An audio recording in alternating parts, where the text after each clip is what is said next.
Guys, हम सिकंदर के बारे में समझेंगे। सिकंदर यूनान का रहने वाला था। यूनान का उस समय नाम था यूगोस्लाविया। यूगोस्लाविया 12 देशों में टूट गया। Slovakia, Croatia, Montenegro, Kosovo, Bosnia, Serbia, Albania, Macedonia, Hungary, Greece, Moldova, Romania. वो मुख्यतः मैसेडोनिया वाले क्षेत्र का था। जैसे ये पूरा हमारा क्षेत्र यूगोस्लाविया है, इसमें एक छोटा क्षेत्र था मैसेडोनिया, ऐसा ही छोटा क्षेत्र है मैसेडोनिया। तो केवल मैसेडोनिया पर शासन करता था, लेकिन यूगोस्लाविया उतना, इसमें जनसंख्या की बहुत कमी थी, तो बहुत ही कम लोग रहते थे और यूगोस्लाविया वाले क्षेत्र में रहते थे, इतने क्षेत्र में रहते थे और ये पूरा क्षेत्र खाली था। ठीक, तो सिकंदर ने मैसेडोनिया का राजा था और मैसेडोनिया के राजा थे उस समय फिलिप। फिलिप का पुत्र था सिकंदर। सिकंदर की पत्नी थी रेक्सोना, घोड़े का नाम था बुकेफरास और उसका थल सेनापति था सेल्यूकस निकेटस, नौसेनापति नियार्कस था। उस समय जाने गए 7 देशों को उसने जीत लिया था। पहला देश था मैसेडोनिया, तो शासन था उसमें मैसेडोनिया पर तुर्की था, सीरिया था, अरब था। फिर ये सेंट्रल एशियन कंट्रीज थे, Kazakhstan, Kyrgyzstan, Tajikistan, Turkmenistan and Uzbekistan. ये 5 देश को भी उसने जीत लिया था। ये इनको पहले CAC सेंट्रल एशियन कंट्रीज कहा जाता था। फिर Caucasus country, Georgia, Armenia, Azerbaijan, Georgia, Armenia, Azerbaijan 3 countries को जीत लिया था। ठीक, उसके बाद इसने भारत का भी कुछ क्षेत्र जीत लिया था। इसने भारत का भी क्षेत्र जीत लिया। कौन सा क्षेत्र जीता था इसने पंजाब वाले क्षेत्र को जीत लिया था। इसकी अधीनता स्वीकार करने वाला पहले पाकिस्तान, अफगानिस्तान, भारत, म्यांमार, नेपाल, भूटान, बांग्लादेश और नीचे श्रीलंका, ये सब भारतवर्ष में आते थे। बहुत ही बड़ा देश था भारत, लेकिन धीरे धीरे कई विभाजन हो गए। लेकिन पहले पाकिस्तान विभाग का हिस्सा था, तो पाकिस्तान वाले क्षेत्र में उसका राजा था सबसे पहले गांधार का, तक्षशिला का राजा था आम्बिक। सिकंदर की अधीनता स्वीकार करने वाला राजा था आम्बिक। इसने पहली बार सिकंदर की अधीनता को स्वीकार कर लिया था। लेकिन 326 में पंजाब के राजा पोरस ने झेलम नदी के किनारे सिकंदर के साथ युद्ध किया और उस युद्ध में वह हार गया पोरस, लेकिन बहुत वीर था और उसकी वीरता को देखकर सिकंदर ने उसको अपने साथ मिला लिया और सिकंदर की पत्नी ने उसकी कलाई पर राखी बांध दिया, जिससे उसने उसको भाई बना लिया और उस युद्ध को झेलम का वितस्तता या तो हाइडसफीस का युद्ध कहा गया। और वह चारों मिलकर सेल्यूकस, निकेटस, नियार्कस, सिकंदर और पोरस चारों मिलकर भारत की तरफ आगे बढ़ने लगे। और ये भारत का हम थोड़ा मैप बनाए इधर, तो इसको मिटा के फिर से बनाते हैं। जैसे हमारा इंडिया का मैप है, ऐसे ये हमारा गुजरात नीचे की तरफ है। गुजरात से जब ऊपर जाते हैं तो ऐसे ऐसे हमारा ये भारत बनता है। ठीक, इधर हमारा पंजाब है, ये राजस्थान है, इधर पंजाब है। ठीक, पंजाब में एक नदी आती है, ये पंजाब का क्षेत्र है, ऐसे हमारे जाती है राजस्थान से मिलकर सतलज और इसी में ब्यास नदी गिर जाती है, यही क्षेत्र है ब्यास नदी का ये। और यही कराया था पंजाब आया था पोरस। पोरस को उसने हराकर ब्यास नदी के किनारे अपना खेमा लगाया, यहाँ खेमा लगाया और ब्यास नदी किनारे बहुत कुछ दिनों खेमा मतलब कुछ दिनों तक विश्राम करने लगे, क्योंकि उन्होंने बहुत सारे युद्ध लड़े थे और तो ज़्यादा विश्राम नहीं कर पाए थे रास्ते में, इसलिए विश्राम करने लगे। और विश्राम करने के दौरान ऐसा हुआ कि यह बात पता चली, यहाँ तक्षशिला था, पंजाब वाले क्षेत्र में तक्षशिला था, रावलपिंडी में, पाकिस्तान में जगह रावलपिंडी, वहाँ तक्षशिला था। तक्षशिला पर आए थे चाणक्य, चाणक्य का नाम विष्णुगुप्त भी है। उसने यह संदेशा धनानंद को पहुँचाने की कोशिश की और धनानंद के राज दरबार में जा पहुँचा और कहा कि महाराज आपकी सीमा पर सिकंदर खड़ा हुआ है, उसको रोकने की कोशिश कीजिए। लेकिन धनानंद ने उसकी बात नहीं सुनी और उसको चोटी पकड़वा कर राज्य से बाहर निकलवा दिया। उसने कहा था मैं इसका बदला जरूर लूँगा। तो उसने जाकर तक्षशिला पर अपने सबसे प्रिय शिष्य चंद्रगुप्त मौर्य को उठाया और चंद्रगुप्त मौर्य को लेकर चाणक्य बहुत ही विद्वान था, उसने ऐसे ऐसे जहर बनाकर तैयार किए हुए थे जो 4 दिन बाद असर करते थे, 5 दिन बाद, 2 महीने बाद, 2 साल बाद। उसने 20 कन्याएं तैयार की हुई थी, 20 कन्याएं जो कि किसी को काट लेती थी या तो कि कोई 20 कन्याओं का जूठा खा लेता था तो उनकी मृत्यु निश्चित हो जाती थी। ऐसी ऐसी 20 कन्याएं तैयार कर रही थी चाणक्य ने। चाणक्य बहुत ही विद्वान था, चाणक्य की कूटनीति बहुत ही कूटनीति थी उसके पास। तो कहा उसने चंद्रगुप्त मौर्य से जाकर सिकंदर की सेना में विवाद फैला दो कि जो भी इस ब्यास नदी को पार करेगा, ब्यास बहुत ही पवित्र नदी है, बस विवाद फैलाना था। ठीक, जो भी इस ब्यास नदी को पार करेगा वह तरह तरह की बीमारियों द्वारा मारा जाएगा। ठीक, ऐसा विवाद फैलाते ही पता चला कि सिकंदर की सेना यहाँ विश्राम करी थी और इसने जाकर चंद्रगुप्त मौर्य ने उसकी सेना जो खाना बनाकर खाती है उसके खाने में 4 दिन बाद असर करने वाला जहर मिला दिया था। ठीक, जब 4 दिन बाद सिकंदर के 4 सैनिक नदी पार कर रहे थे तो रास्ते में जाते ही उनकी डूब कर मृत्यु हो गई और उनकी लाश तैरने लगी। उनकी लाश को देखकर सिकंदर की सारी सेना डर गई और सारी सेना डरने के बाद सारी की सारी सेना वापस जाने लगी और सिकंदर के लाख समझाने के बावजूद भी कोई नहीं रुका और बेबीलोन में जाकर, इराक के शहर बेबीलोन में जाकर सिकंदर की मृत्यु हो गई डायरिया नामक बीमारी से। डायरिया पेचिश की जैसी बीमारी होती है, मतलब इसमें पेट झड़ने लगता है। ये बहुत ही मामूली बीमारी होती है, इसमें मृत्यु होना उतना निश्चित नहीं है, बहुत छोटी बीमारी होती है। लेकिन उस समय कोई डॉक्टर था नहीं और किसी को पता नहीं चला कौन सी बीमारी थी। लेकिन बाद में जब इतिहासकारों ने देखा कैसे कैसे लक्षण थे तो उसके लक्षण देख के बताया होगा कि उसको डायरिया नामक बीमारी हो सकती है। ठीक, डायरिया से उसकी मृत्यु हुई। और सिकंदर को देखकर उसका घोड़ा सिकंदर से बहुत ही प्रेम करता था, उसके घोड़े को भी हार्ट अटैक आ गया और वहीं पे उसका भी मकबरा बनाया गया। सिकंदर और उसके घोड़े बुकेफरास का मकबरा दोनों कहाँ पे हैं? दोनों मकबरा बनाए गए हैं बेबीलोन में। बेबीलोन में झूलता हुआ बाघ बेबीलोन की सभ्यता थी जिसका राजा था हम्मुरब्बी, जिसके बारे में पहले हमको बताया था। और बेबीलोन से ही पहली बार 60 यूनिट वाली समय पद्धति की शुरुआत हुई थी। 60 सेकंड में 1 मिनट, 60 मिनट में 1 घंटा, ऐसे यही से शुरुआत हुई थी। और हम्मुरब्बी ने पहली बार राजनीतिक सिद्धांत, मतलब अपने शासन में लगने वाले पहले राजनीतिक सिद्धांत बेलनाकार पत्थर पर लिखवाया था। इसको पहला संविधान कहा गया, लेकिन यह किसी किताब कॉपी में नहीं लिखा था, इसलिए इसको भारत का पहला संविधान नहीं किया, दुनिया का पहला संविधान नहीं किया था, राजनीतिक नहीं किया था। पहली राजनीतिक किताब थी मनुस्मृति। यहाँ पे सिकंदर की मृत्यु हो गई, लेकिन यहाँ से 60 लोग वापस लौट गए। सिकंदर लौट गया, पोरस तो लौट ही गया था, ठीक। फिर आखिरी को शासन मिल गया उसका, सेल्यूकस। फिर नियारस लौट गया, लेकिन उसका थल सेनापति सेल्यूकस निकेटस को संदेह था कि कोई नदी पार करने से कैसे मर सकता है, इसलिए वह वापस नहीं लौटा और वहीं पर रुक कर उसने बहुत बड़ी सेना जुटाई। और वो सेना जुटाकर ब्यास नदी को पार करके जैसे ही पहुंचा धनानंद के दरबार में, तो देखा कि चंद्रगुप्त मौर्य वहाँ पर शासन कर रहा है। क्योंकि सिकंदर के वापस जाने के बाद चाणक्य और चंद्रगुप्त मौर्य ने धनानंद की प्रजा में विवाद फैलाते कि धनानंद एक योग्य शासक नहीं है, वह प्रजा का ध्यान नहीं रखता है, वह लोभी है, दालबाज है, जुगाड़ी है, नशे में लुप्त रहता है हमेशा। और अंत में जाकर धनानंद की हत्या करके चंद्रगुप्त मौर्य ने मौर्य वंश की स्थापना कर दी। और उसी के समय सेल्यूकस निकेटस ने मौर्य वंश पर हमला कर दिया था। चाणक्य ने ऐसी जगह युद्ध रखा जहाँ पूरा दलदली क्षेत्र था, जहाँ सेल्यूकस निकेटस द्वारा लाई गई हाथी चल नहीं पाई थी, इसलिए अंत में हार हुई सेल्यूकस निकेटस की। जब चंद्रगुप्त मौर्य सेल्यूकस निकेटस को मारने वाला था, तब उसने उसके सर पर तलवार रखी, लेकिन उससे पहले उसने अपनी पुत्री हेलेन को आगे करके कहा कि मेरी पुत्री से शादी कर लीजिए और मुझे मत मारिए, और मैं आपको दहेज भी दूंगा। यही थी उसकी पुत्री हेलेन से शादी कर ली, हेलेन। और उसने दहेज में उसको एरिया, आराकोसिया, जेडोसिया, वेस्पेनिया, इसको थोड़ा साफ साफ लिखते हैं। पहला था एरिया, आराकोसिया, जेट्रोसिया,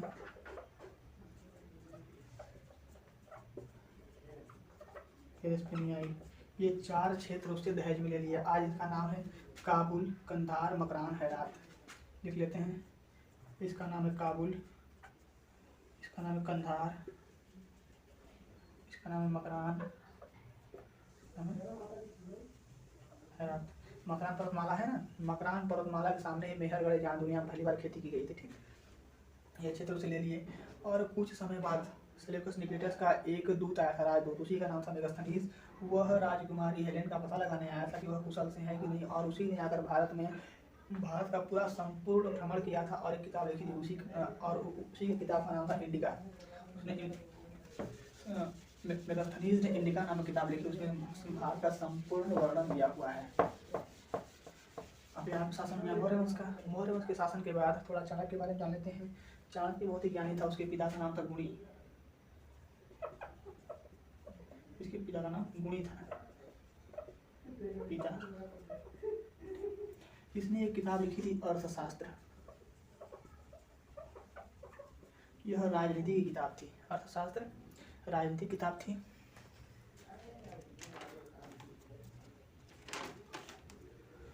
इसमें अर्थशास्त्र में 15 पाठ थे, इसमें 15 पाठ थे। इसके पाठों में राजा के सप्तांगिक सिद्धांत दिए हुए हैं। इसने राजा के लिए 7 सप्तांगिक सिद्धांत बताए थे कि कोई भी योग्य राजा कैसा होना चाहिए, कि जो योग्य राजा है वह कैसा होना चाहिए और शासन करने लायक है कि नहीं। पहला, राजा योग्य होना चाहिए, मतलब कि एक दुरुस्त शासन व्यवस्था को बनाने के लिए कैसे क्षेत्र, राजा का नेचर कैसा होना चाहिए, राजा कैसा होना चाहिए, क्षेत्र कैसा होना चाहिए, कैसी चीज़ें उसको ज़्यादा आवश्यक हैं। जैसे पहली है कि राजा योग्य होना चाहिए, राजा योग्य नहीं रहेगा तो सारी प्रजा राजा के खिलाफ विद्रोह कर सकती है, ठीक। और कोई भी राजा को मार के अपना शासन कर सकता है, इसलिए राजा पहले योग्य होना चाहिए। फिर दूसरा है राजा के मंत्री भी योग्य हों, राजा के मंत्री भी योग्य हों। तीसरा कहता है राजा का धनकोष भरा होना चाहिए, धन कोष मतलब धन भंडार हमेशा भरा होना चाहिए। इसका क्षेत्र बड़ा होना चाहिए।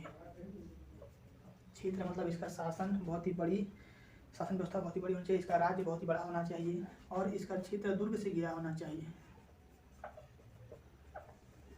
दुर्ग से घिरा होना चाहिए। छठवां कहता है कि इसका पड़ोसियों से,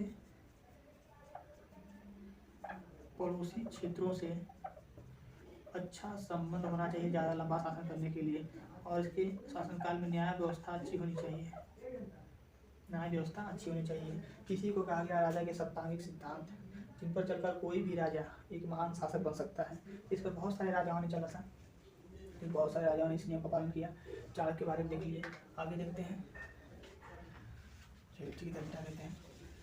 कहा जाता है कि चंद्रगुप्त की माता का नाम था मोरा और मोरा के पति मतलब चंद्रगुप्त के पिता जो थे और उन्हीं को बंदी बना लिया था धनानंद ने, और धनानंद से बदला लेने के लिए उन्होंने धनानंद की हत्या की थी।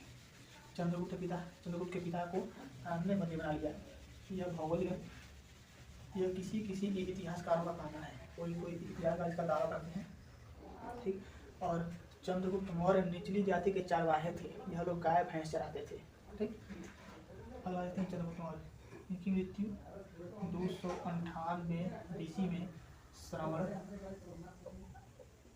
बेलगोला नामक पर्वत के नीचे हो गई थी। इनकी मृत्यु 298 BC में श्रवण बेलगोला नामक पर्वत के नीचे हो गई थी।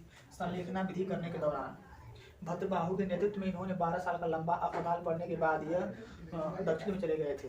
इनके 3 अभिलेख प्राप्त होते हैं। पहला अभिलेख इनका सहगौर अभिलेख। सहगौर अभिलेख में बताया गया है, सहगौर अभिलेख में बताया गया कि जब गोरखपुर वाले क्षेत्र में, गोरखपुर में प्राप्त हुआ है, जब उत्तर प्रदेश के क्षेत्र में 12 वर्षों का लंबा अकाल पड़ा था, 12 वर्षों का लंबा अकाल पड़ा था, तो उसी समय इन्होंने लोगों से सबसे कहा था कि आप सब लोग भी कुछ कुछ धन दान कीजिए ताकि हम सारे पीड़ितों को राहत प्रदान कर सकें। सभी पीड़ितों को राहत प्रदान करने के लिए इन्होंने सबसे दान करने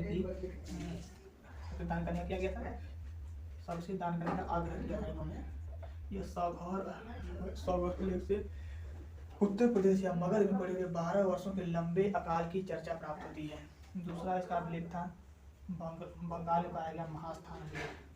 महास्थान से इनके पूर्वी क्षेत्र की जानकारी प्राप्त होती है कि इनका पूर्वी क्षेत्र कहाँ तक फैला हुआ था। तीसरा था जूनागढ़ अभिलेख इनका नहीं था, यह वहाँ के शासक रुद्रदामन ने खुदवाया था। रुद्रदामन ने लिखवाया था इस पर जूनागढ़ अभिलेख पर कि गुजरात में उपस्थित सुदर्शन झील का निर्माण उस समय चंद्रगुप्त मौर्य ने करवाया था, मैं इसका पुनर्निर्माण करवाने जा रहा हूँ। और इससे पता चलता है कि उनका क्षेत्र गुजरात तक फैला हुआ था, मौर्य वंश का क्षेत्र गुजरात तक फैला हुआ था, ठीक। अगला देखते हैं चंद्रगुप्त मौर्य के बारे में।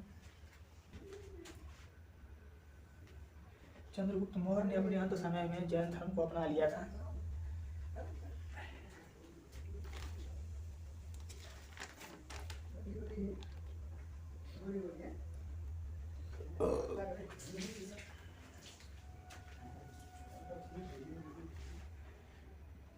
एक विदेशी इतिहासकार मैकियावेली ने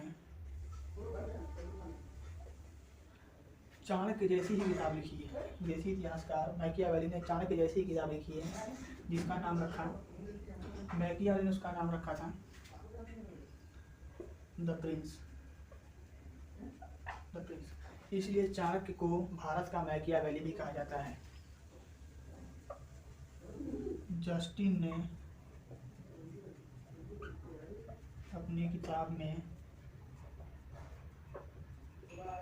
चंद्रगुप्त मौर्य को सेंड्रोपोटस कहा।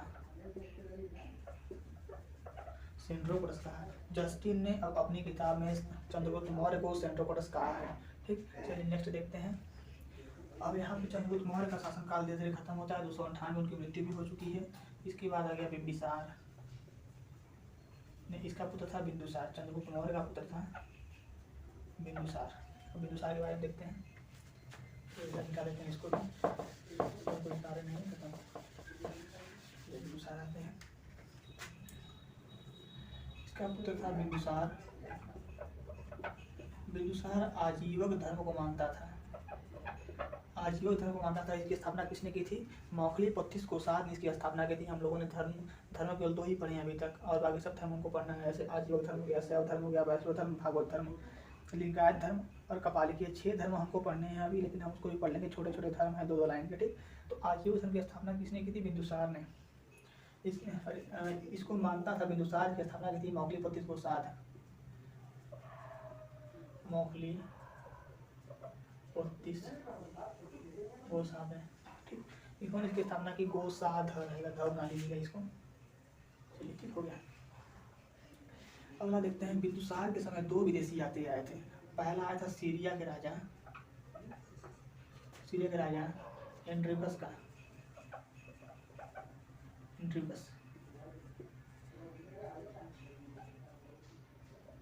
सीरिया का राजा एंड्रिबस का राजदूत आया था डेमेट्रियस।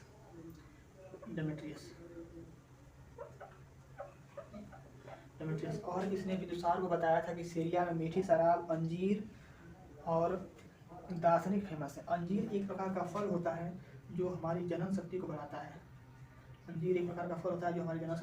है।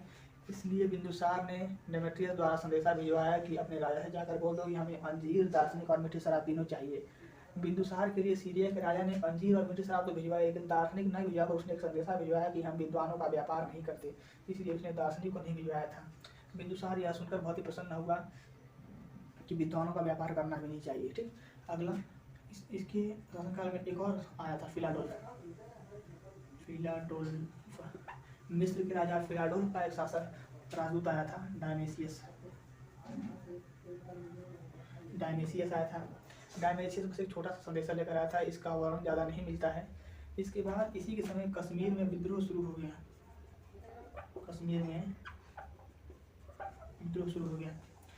और उस समय कश्मीर में शासन कर रहा था इसका पुत्र सुसीन। इसका बड़ा पुत्र था सुसीन कश्मीर में शासन कर रहा था, और सुसीन कश्मीर के विद्रोह को रोकने में और असफल रहा। इसलिए बिंदुसार ने कश्मीर के विद्रोह को रोकने के लिए अपने छोटे पुत्र अशोक को भेजा था, और अशोक ने जाकर कश्मीर के सभी निवासियों को बोटी कटवा दिया था, और कटवा कर सबको नदी में फेंकवा दिया। कितने लोगों को जलवा दिया, कटवा दिया, फेंकवा दिया, और कितने गड़वा दिया था, ठीक। सबको साफ कर दिया, सबको मार डाला वहाँ पे कश्मीर में। और कश्मीर विद्रोह की चर्चा कलहण की पुस्तक राज तरंगिनी से प्राप्त होती है। कलहण उस समय कश्मीर में 3 वंश थे। उन तीनों वंश में जो बारी से कबीर है, यह तीनों वंश बहुत ही छोटे छोटे वंश थे। इसमें तीसरे वंश जिसका नाम था उत्पल वंश, कारकेट लोहार उत्पल कारकेट लोहार वंश में थे कलहण ने राज तरंगिनी नामक किताब लिखी थी, और इन्होंने ही बताया कि अशोक ने कश्मीर विद्रोहियों के खिलाफ आक्रमण किया था, और कश्मीर के सभी लोगों को मार डाला, और मार के श्रीनगर शहर की स्थापना की। उत्तराखंड यूपी से टूटा हुआ है, और इसी का एक क्षेत्र है चमोली को फूलों की घाटी कहा जाता है, क्योंकि यहाँ पहाड़ों के बीच बहुत ही बड़े क्षेत्र में फूल लगाए जाते हैं। दूर से देखने में लगता है स्वर्ग का नज़ारा है, इसलिए चमोली इसको फूलों की घाटी कहा जाता है, उत्तराखंड में है, ठीक। श्रीनगर शहर की स्थापना की। श्रीनगर शहर झेलम नदी के किनारे बसा हुआ है। कहाँ पे? झेलम नदी के किनारे। जम्मू और कश्मीर की गर्मी की राजधानी श्रीनगर होती है, ठंडी की राजधानी जम्मू हो जाती है, ठीक। श्रीनगर बहुत ही भव्य शहर है, पूरा बर्फीला क्षेत्र, और देखने में बहुत ही भव्य लगता है। चारों दिशाओं में ठंडा क्षेत्र भी है, लेकिन श्रीनगर में नक्सली क्षेत्र आने की वजह से ज़्यादा टूरिस्ट घूमने नहीं जा पाते हैं श्रीनगर में, ठीक। चलिए आगे देखते हैं अशोक। इसके बाद तो गया बिंदुसार के बाद अगला शासक बना अशोक। देखते हैं अशोक के बारे में। अशोक थोड़ा बड़ा है, बहुत ही महान सम्राट था अशोक, बहुत ही प्रतापी भी था। इसके शासनकाल में किसी में हिम्मत नहीं थी कि अशोक के खिलाफ विद्रोह कर सके।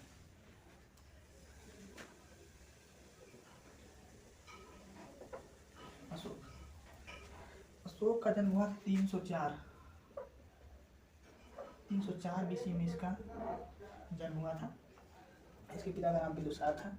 बिंदुसार के बाद अशोक गद्दी पर बैठा था। 269 BC में इसने अपना राज्याभिषेक कराया था।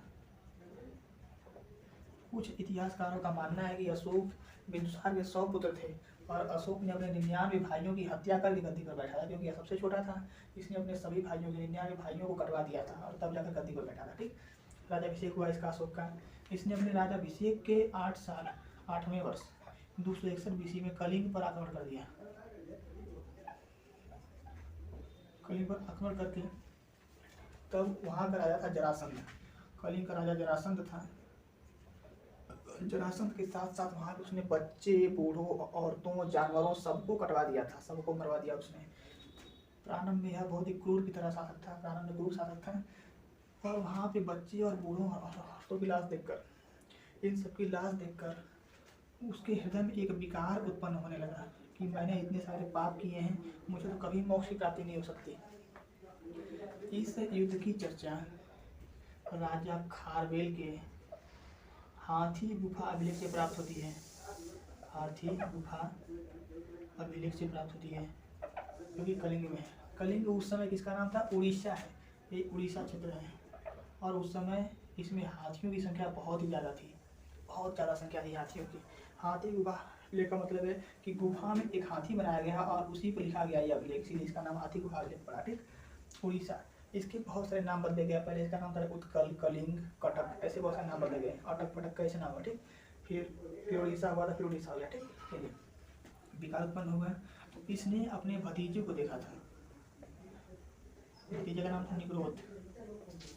इसका भतीजा बहुत ही शांत रहा था, तो इसने अपने भतीजे से पूछा, तुम इतना शांत कैसे रह रहते हो? मेरे मन में तो हमेशा विकार उत्पन्न होता रहता है। मेरी पत्नी, इसकी प्रिय पत्नी थी कारुबाकी, कारुबाकी से हमेशा पूछती रहती थी कि का भइल हो, काहे इतना उदास बड़ा, क्यों आप इतना उदास हैं? ठीक, कारुबाकी ने इससे पूछती रहती थी लगातार। तो निग्रोध ने बताया था अशोक को कि मैंने बौद्ध धर्म को अपना लिया है, तभी मैं अत्याचार और अधर्म, अत्याचार और हिंसा से बहुत ही दूर निकल चुका हूँ। इन सबसे मेरा कोई नाता नहीं है। ठीक, तो फिर अशोक ने भी सोचा कि मैं भी बौद्ध धर्म को अपनाऊंगा। तो अशोक ने भी निग्रोध के कहने पर अशोक ने भी बौद्ध धर्म को अपना लिया। तो अशोक को बौद्ध धर्म अपनाने की प्रेरणा किससे मिली थी? अपने भतीजे निग्रोध से। और इसने बौद्ध धर्म की शिक्षा उपगुप्त से प्राप्त की। अशोक ने बौद्ध धर्म की शिक्षा उपगुप्त से प्राप्त की। धीरे धीरे अशोक बौद्ध धर्म में बहुत ही ज़्यादा विलीन हो गया और इसने कह दिया था कि मैं भैरी घोष त्यागता हूँ। भैरी घोष त्यागने का मतलब यह था कि इसने युद्ध को त्याग दिया था। ठीक, त्याग दिया। धीरे धीरे इसने बौद्ध धर्म का बहुत ही ज़्यादा प्रचार प्रसार किया। इसने अपने पुत्र महेंद्र, इसका पुत्र था महेंद्र और इसकी पुत्री थी समित्रा, इन दोनों को बौद्ध धर्म का प्रचार करने के लिए श्रीलंका में भेजा। और आज भी श्रीलंका में सिंघली बौद्ध पाए जाते हैं। सिंघली बौद्ध की ज़्यादा प्रचलन है। ठीक, ये महेंद्र समित्रा ने जाकर श्रीलंका में सिंघली बौद्ध की स्थापना की। और अशोक ने सबसे ज़्यादा बौद्ध धर्म का प्रचार किया था नेपाल के लुम्बिनी में और ईस्ट इंडियन कंट्रीज़ में, जैसे भारत के पूर्व में जो बसे हुए देश हैं उसमें ज़्यादा इसने प्रचार प्रसार किया था बौद्ध धर्म का। बौद्ध धर्म का प्रचार प्रसार भारत में ज़्यादा नहीं हो पाया। यह बौद्ध धर्म का बहुत ही बड़ा अनुयायी बना। इसने बौद्ध धर्म को बहुत ही बड़ा नाम दिलाया संसार में। अशोक बहुत ही महान शासक था। इसने कई अभिलेख लिखवाए थे, अशोक के अभिलेख, इसने कई अभिलेख लिखवाए। इसको अभिलेख लिखवाने की प्रेरणा मिली थी डेरियस प्रथम से। डेरियस प्रथम कौन था? हकमनी साम्राज्य का शासक था डेरियस प्रथम। हकमनी साम्राज्य का शासक था डेरियस प्रथम। डेरियस प्रथम से इसको अभिलेख लिखवाने की प्रेरणा मिली थी अशोक को। और जो अभिलेख था इसने 4 लिपियों में अभिलेख लिखवाया था। 4 लिपियों में अभिलेख लिखवाया। पहला था ब्राह्मी लिपि में, दूसरा खरोष्टी, तीसरा अरमाई और तीसरा ग्रीक लिपि में। भारत में ब्राह्मी लिपि में लिखवाए अभिलेख, पाकिस्तान में खरोष्टी में, अफगानिस्तान में अरमाई लिपि में और ग्रीस में ग्रीक लिपि में इसने लिखवाए थे अभिलेख। ठीक, इसके बहुत सारे अभिलेख प्राप्त होते हैं। इसने यह धर्म से सहिष्णु था। यह धर्म से सहिष्णु उसे कहते हैं जो सभी धर्मों का सम्मान करता है। और इसने कभी भी बौद्ध धर्म को राजनीतिक धर्म घोषित नहीं किया। इसने सबको छूट प्रदान की थी कि आप कोई भी धर्म अपना सकते हैं। ब्राह्मी लिपि में इसके बहुत सारे प्राप्त हुए हैं। इसका सबसे दूर मिला अभिलेख है वह है ग्रीस में। सबसे दूर मिला ग्रीस में अभिलेख। और पाटलिपुत्र में इसका एक भी अभिलेख प्राप्त नहीं हुआ है। इसके 7 छोटे छोटे अभिलेख थे, उसको छोटे छोटे अभिलेख कहा गया। छोटे अभिलेख थे, उनके बारे में चर्चा है। 14 बड़े अभिलेख थे, उनको चतुर्दश अभिलेख कहा गया। को चतुर्दश अभिलेख कहा गया। और इतना महान शासक होने के बाद भी इसने किसी भी अभिलेख पर अपना जल्दी नाम नहीं लिखवाया। अभिलेख इतना महान शासक होने के बाद भी इसने जल्दी किसी भी अभिलेख पर अपना नाम नहीं लिखवाया।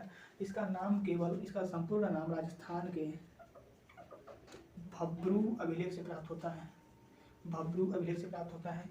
फिर इस पे इसका संपूर्ण नाम लिखा हुआ है, मैं सम्राट अशोक प्रियदर्शी। इससे यह बात पता चल गई थी कि यह अपने अभिलेख पर प्रियदर्शी, हर अभिलेख कई अभिलेख पर प्रियदर्शी लिखा हुआ मिला था। इसलिए सबको यह पता चल गया कि इसके कई अभिलेख पर प्रियदर्शी लिखा हुआ है। तो जितने अभिलेख पर प्रियदर्शी लिखा हुआ है वो सब अशोक के ही हैं, अशोक के अभिलेख हैं। ठीक, इसके 3 और अभिलेख मिले, 4 मिले। ठीक, इस पर इसका नाम अशोक लिखा हुआ है। पहला था मास्की, गुर्जरा। गुर्जरा मिला था एमपी में, एमपी मिला गुर्जरा। गुर्जरा पर इसका नाम लिखा है अशोक। उसके बाद मास्की, नेटूर, उदयबोलन, ये 3 अभिलेख इसके कर्नाटक में प्राप्त हुए हैं, जिस पर इसका नाम अशोक लिखा हुआ है। ठीक, ये सब 4 अभिलेख हो गए इसके। उसके बाद इसके 7 छोटे छोटे अभिलेख थे। इधर देख लेते हैं 7 छोटे छोटे अभिलेख, बताते हैं इसको कौन कौन से थे छोटे अभिलेख।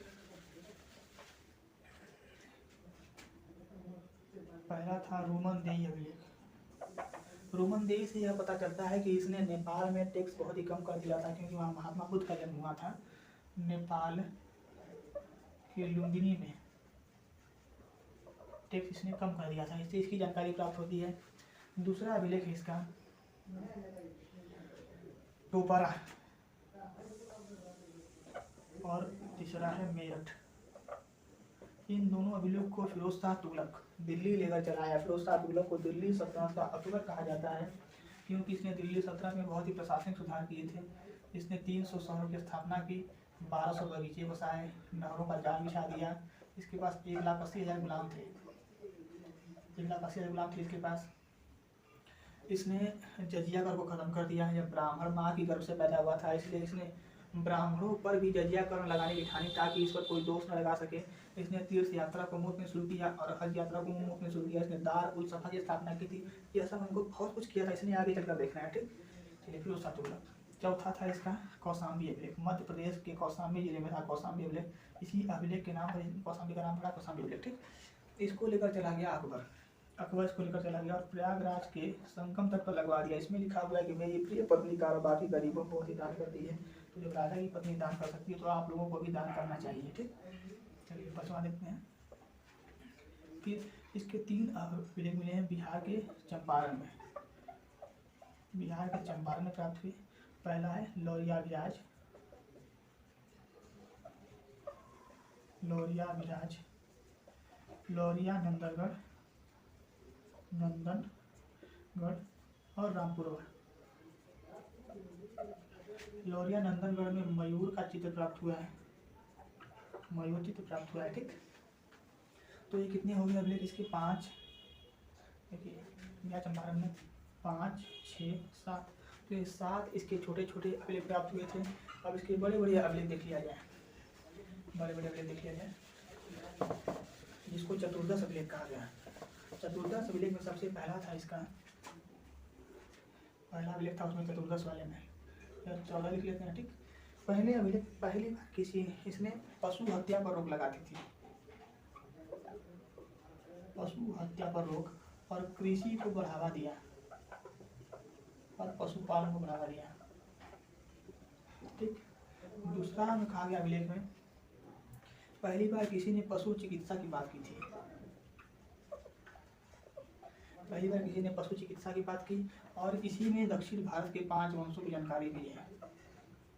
5 वंशों की, पहला था चेर, दूसरा था चोल, तीसरा था पांड, चौथा है सत्यपुत्र, पांचवा है श्रीलंका। इन 5 वंशों की जानकारी प्राप्त होती है। ठीक, इसके दूसरे चतुर्दश अभिलेख से। इससे 14 चतुर्दश अभिलेख थे लगातार इसके, ठीक। तीसरा कहता है इसने तीन अधिकारियों की नियुक्ति की थी। अधिकारियों की नियुक्ति की, पहला था राजुक, दूसरा था युक्तक, तीसरा था प्रदेशक। इन तीन अधिकारियों को हर 5 वर्ष के अंतराल पर पूरे राज्य का भ्रमण करना था और जहाँ जिस चीज की कमी है वह आकर राजा को बताना था। चौथा में कहा गया, इसने कहा इसने भारी घोष त्याग दिया था। क्या कुछ चला गया?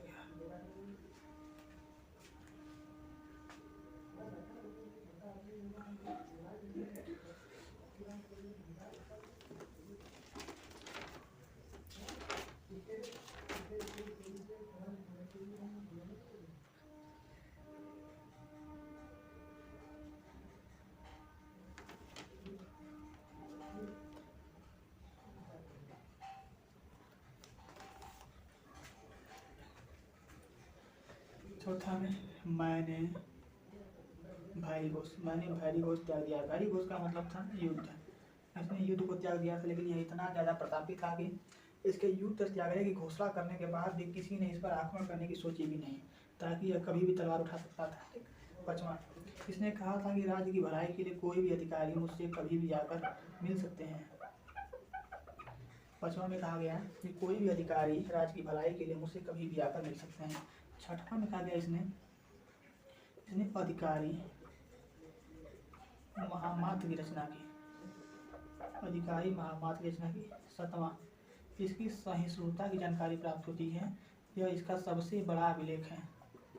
सहिष्णुता वाला इसका सबसे बड़ा अभिलेख है। आठवां में कहता है इसने 2 धम्म यात्राएं की। धम्म यात्रा की 10वें वर्ष, कलिंग युद्ध के 10वें वर्ष, कलिंग युद्ध के बाद उसके 10वें वर्ष यह पहले बोध गया और 20वें वर्ष प्यास लग रही है लुम्बिनी, और लुम्बिनी में इसने टैक्स कम कर दिया था।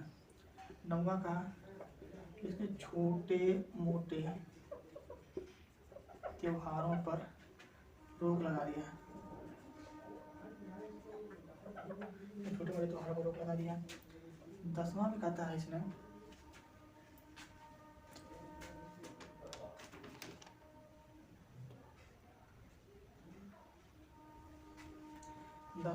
धर्म के महत्व के बारे में बताया। 11वां कहा ब्राह्मणों को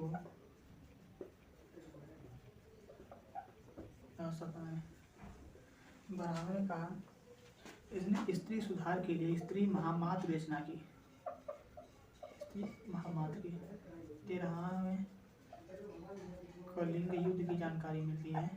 14वां में इसने कहा कि इसमें गलतियों के लिए लिखने वाला जिम्मेदार है, और इसमें छूटी हुई बातें जो कि लिखने वाला लिख नहीं पाया उसके लिए मैं जिम्मेदार नहीं हूँ, इसके लिए लिखने वाला जिम्मेदार है। तो इसके 14 बड़े अभिलेख प्राप्त हो गए। इसमें सबसे बड़ा था सहिष्णुता वाला, सप्तदश चतुर्दश अभिलेख कहा गया इसको, ठीक।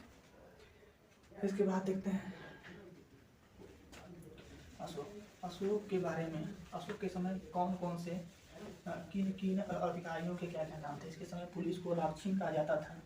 इसने गुप्तचर व्यवस्था लेके आई थी। मौर्य वंश की सेना 2 प्रकार की सेना थी, अस्थायी सेना और अस्थायी सेना। अस्थायी सेना पूरे राज्य का देखरेख करती थी। अस्थायी सेना राज्य के आसपास होने वाले खतरों को हटाती थी।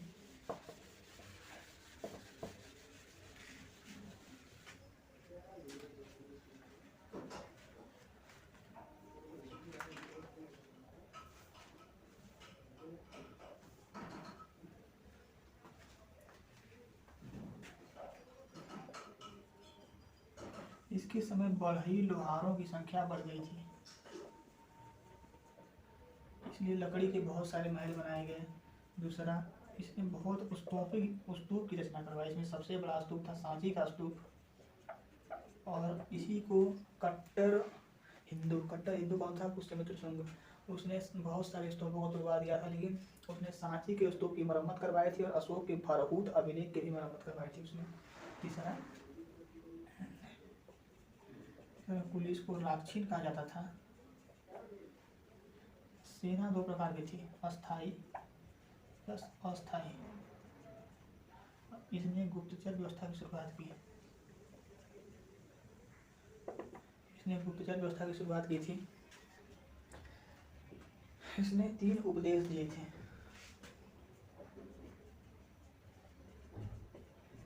इसने 3 उपदेश दिए। पहला,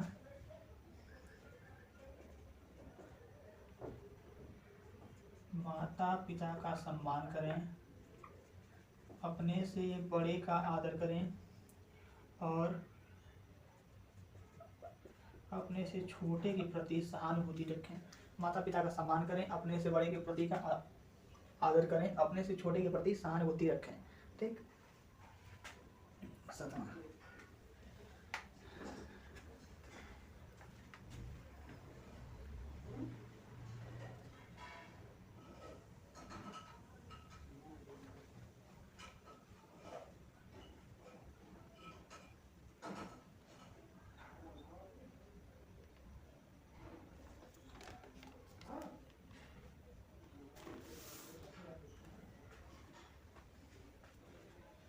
इसके समय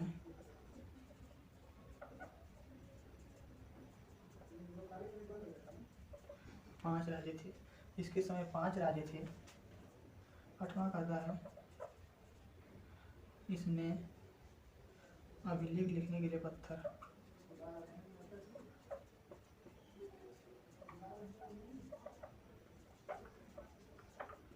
चुनार से मंगवाया। ठीक। इसने अभिलेख लिखने के लिए पत्थर चुनार से बनवाया। श्रेणी किसे कहा जाता था? शिल्पकार के समूह को श्रेणी कहा जाता था। शिल्पकार के समूह को श्रेणी कहा जाता था। ठीक। निगम,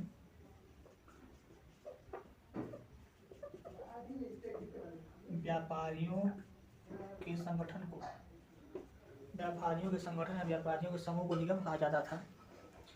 और सार्थवाह, किसी भी काफिले को सार्थवाह कहा जाता था। ठीक। इसके समय न्याय 2 प्रकार के थे। पहला था धर्मस्थली, दूसरा था दंडशोध। धर्मस्थली में दीवानी मामले आते थे। दीवानी मामले जैसे पैसे से संबंधित चोरी चकारी वाले मामले, और दंडशोध में मर्डर, मृत्यु वाले मामले आते थे। मृत्यु, रेप, बलात्कार, इन सब के मामले इसमें आते थे। ठीक। सीतादक्ष, इसके समय सीतादक्ष किसे कहा गया? यह कृषि का कार्य देखता था। सीतादक्ष कृषि का कार्य देखता था। समहर्ता अनाज कलेक्ट करता था। उसके बाद था अग्राध्यक्ष, यह जंगल की देखभाल करता था। जंगल की देखभाल करने के लिए अग्राध्यक्ष था। लक्ष्मणाध्यक्ष,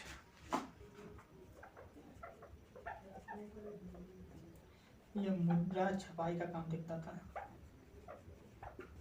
लक्ष्मणाध्यक्ष मुद्रा छपाई का काम देखता था।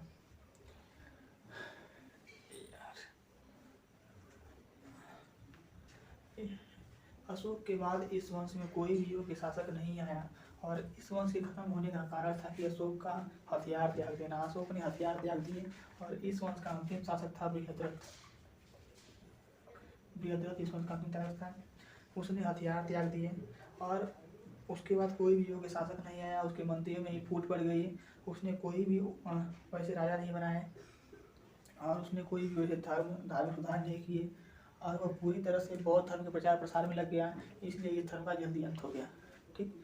चलिए, इसको यहीं पर समाप्त करते हैं।